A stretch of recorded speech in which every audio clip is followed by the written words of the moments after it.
Hello guys, welcome to my vlog. Today we are going to be doing balitaan. Answer my questions in the end for free Robux. Like and subscribe. Let's begin. Isang bagsak na cash at may interest. Yan po ang hirit ng isang consumer group sa Energy Regulatory Commission sa refund na sisimulan na ng Meralco sa susunod na buwan. Ang gusto pang mangyari ng grupong Nasicor, ipa-audit muna ang libro ng Meralco bago simulan ng refund.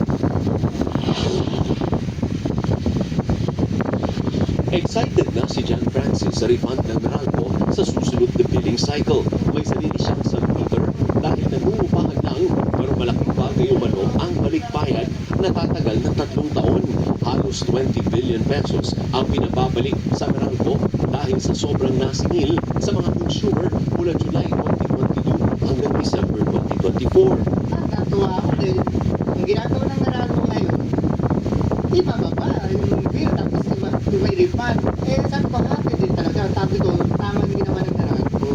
Pero kung happy si John na may refund ng Meralco, iba naman ang hirit ng grupong Nasicor.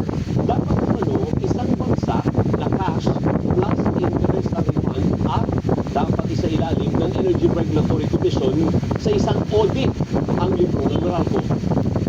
Sa sulat ng Nasicor sa ERC, gusto nilang bawiin ang refund order at gawin itong isang bagsak lang dahil pera naman ng consumer ang nakuha ng Meralco sa loob ng mahigit 2 taon.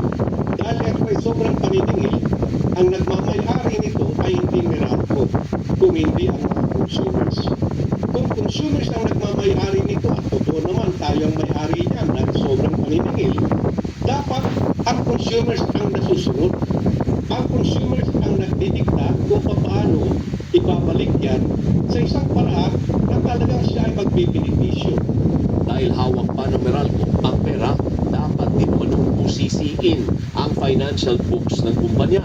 Kung ang pera niyan ay wala na, ang ibig sabihin lamang niyan, binibigyan tayo ng pangunawa na ginamit na ng Meralco ang perang niya na dapat agad ay ayusin ng Energy Regulatory Commission. Okay. Sapagkat kung hindi yan nagamit sa pagbayad ng ating pagkonsumo ng kliyente, ay dapat agad ibalik yan. At kung yan ay ginamit, hindi ayon sa purpose na yan, then meron tayong tinatawag na maaaring estafa or misappropriation of funds. Sagot ng Meralco, sumusunod lang sila sa utos ng ERC at dahil provisional lang naman ang refund, sumasailalim pa ito sa pagrepaso at deliberasyon ng ERC.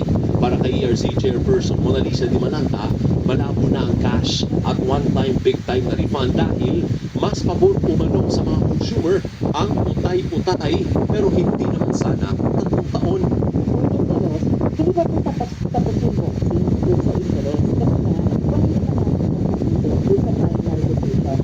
Sa issue ng audit, nilinaw ng ERC na pwede pa namang mabusisi ang financials ng Meralco dahil hindi pa final ang desisyon hinggil sa kung magkano talaga ang sobrang nasigil